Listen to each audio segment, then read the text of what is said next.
Salut, désolé pour la qualité d'image et de son, je sors de la séance de l'avant-première des Trois Mousquetaires, présentée par le réalisateur Martin Bourboulon, je crois que c'est ça son nom, et François Civil, qui sont venus nous parler du film rapidement avant la séance. Et je filme avec mon téléphone comme ça, à chaud, en sortant, parce que j'avais pas mal de choses à dire sur le film et j'avais envie de vous en parler le plus rapidement possible. Les Trois Mousquetaires, ça sort la semaine prochaine au moment où je tourne cette vidéo, donc le mercredi 5 avril, je crois bien. Et on va en parler rapidement. Du coup, les Trois Mousquetaires, de quoi ça parle? Je rigole, évidemment, tout le monde sait de quoi ça parle, les Trois Mousquetaires, on va pas passer du temps là-dessus. Les Trois Mousquetaires, est-ce que j'ai aimé, est-ce que j'ai pas aimé? On va commencer d'abord par les points négatifs, parce que oui, il y a des points négatifs, il y a pas mal de points négatifs. Je trouve que le film, je vais à fond, hein, je vais à fond vraiment, et c'est à l'image de mon premier point négatif, je trouve que le film est trop rapide. Il y a énormément de choses à raconter, c'est un livre hyper gros, ils veulent le faire en deux films assez longs, là celui-là il a duré un peu plus de 2 heures, je pense que le deuxième ça va être pareil, le deuxième qui sort en décembre d'ailleurs. C'est trop rapide, mais en même temps c'est bien fait, c'est-à-dire que c'est bien fait, on comprend l'histoire, mais du fait que c'est trop rapide, il y a du mal à créer de l'enjeu en fait. On comprend pas hyper bien les volontés des méchants, on n'arrive pas hyper bien à s'attacher à certains personnages parce que vraiment ça va à donf. Il se passe un truc, tac tac tac, 2 scènes après, c'est résolu, il se passe d'autres trucs et tout. C'est hyper dense et évidemment, encore une fois, on comprend tout, mais ça va un peu trop vite pour moi. Enfin, je veux dire, c'est. Voilà, ça manque d'enjeu. Je trouve aussi que ça reste quand même, je pense, par le fait que c'est une production française assez limitée dans son côté artistique. Je trouve que malgré l'ambition, malgré le budget, les décors, les costumes, etc., il y a quand même, on reste souvent dans quelque chose d'assez basique. Ma lumière s'éteint, rallume-toi lumière. Voilà, on reste quand même dans quelque chose d'assez basique au niveau de la mise en scène, au niveau du travail avec la caméra, au moment des dialogues et tout. C'est beau, c'est très souvent beau, mais il y a souvent on sent que ça reste un petit peu dans quelque chose d'en fait de peu ambitieux ou de plutôt facile. Ça cherche un peu la facilité parce que par peur justement de prendre des risques, alors que c'est un film pour ça, c'est un film pour prendre des risques. Mais j'y reviendrai un peu après, enfin même juste après.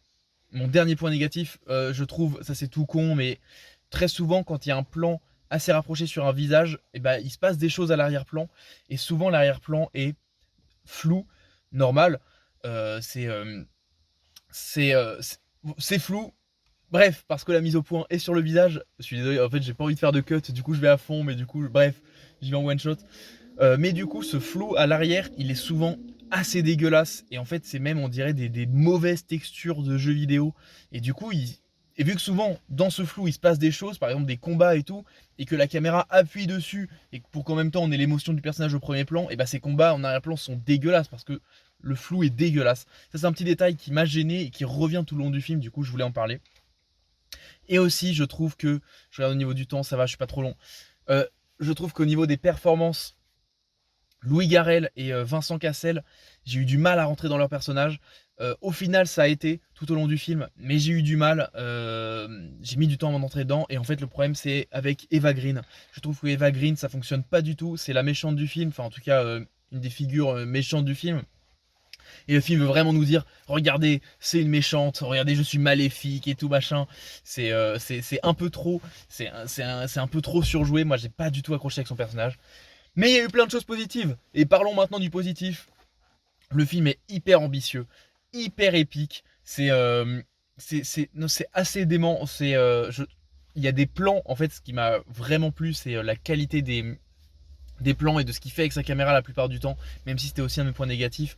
Parce que quand c'est pas dans quelque chose de classique, et ben ça vient vraiment chercher la proposition artistique. Il y a des plans séquences super longs, des trucs qu'on voit hyper rarement en France, des trucs qui sont assez ambitieux, qui passent parfois sous une calèche.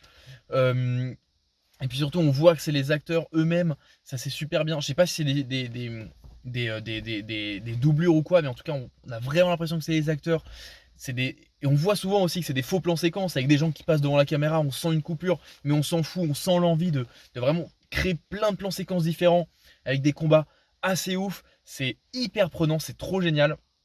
Et puis au-delà de ça, je trouve que c'est super bien filmé, c'est souvent soit assez large, on voit bien l'action, un peu comme John Wick dont je vous ai parlé récemment, c'est-à-dire que c'est des plans qui viennent pas surcuter l'action, qui viennent pas se rapprocher des personnages et tout, non vraiment c'est large, on voit bien ce qui se passe, et c'est hyper prenant, c'est hyper beau, les combats sont hyper magnifiques, ça veut rien dire. Et puis en même temps, souvent la caméra elle est hyper proche des personnages, elle est au corps avec eux, c'est hyper intense, il y a des plans qui sont souvent en contre-plongée, qui sont magnifiques, mais il y a aussi des plans qui viennent chercher, je pense à un plan de Vincent Cassel qui est dans une calèche, on vient se coller à lui au-dessus pour voir quelque chose en même temps dans le fond, et du coup il est vraiment hyper proche de la caméra, et c'est des trucs qui sont hyper atypiques, c'est assez ambitieux dans le paysage du cinéma français de faire des plans comme ça, c'est c'est hyper beau, c'est hyper bien. Voilà, je trouve aussi qu'il y a des moments, il y a des plans, on dirait vraiment des plans, mais du Seigneur des Anneaux, vous voyez, des trucs, quand ils sont à cheval, à fond dans des plaines, des plans au drone qui viennent les filmer avec des paysages magnifiques, de loin et tout, c'est vraiment des plans de Gandalf sur son cheval dans Seigneur des Anneaux, c'est trop bien, c'est hyper rare et hyper fou de voir ça dans le cinéma français, encore une fois. Et puis je trouve le casting dément. J'adore Lina Koudry, je la trouve géniale. J'adore Vicky Krieps, j'adore son personnage. J'aime beaucoup aussi François Civil, même s'il fait quand même beaucoup du François Civil. On voit quand même que c'est lui, c'est les blagues de François Civil, etc.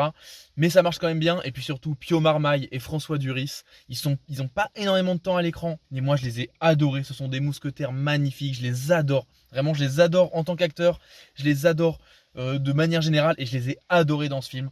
Bref, je vois que j'ai plus beaucoup de temps d'enregistrement. Les Trois Mousquetaires, c'est pas parfait, mais c'est assez atypique, même vraiment atypique dans le paysage du cinéma français. J'ai trouvé ça passionnant la plupart du temps, je me suis pas ennuyé, j'ai vraiment pris mon pied. Et bref, c'est génial et j'ai hâte de voir la suite qui sort en décembre. Sur ce, je vous laisse, merci d'avoir regardé cette petite vidéo. Abonnez-vous, mettez la cloche, même s'il n'y a pas de cloche sur Instagram, je sais pas comment finir, je panique. Au revoir, bonne continuation, à bientôt, allez au cinéma!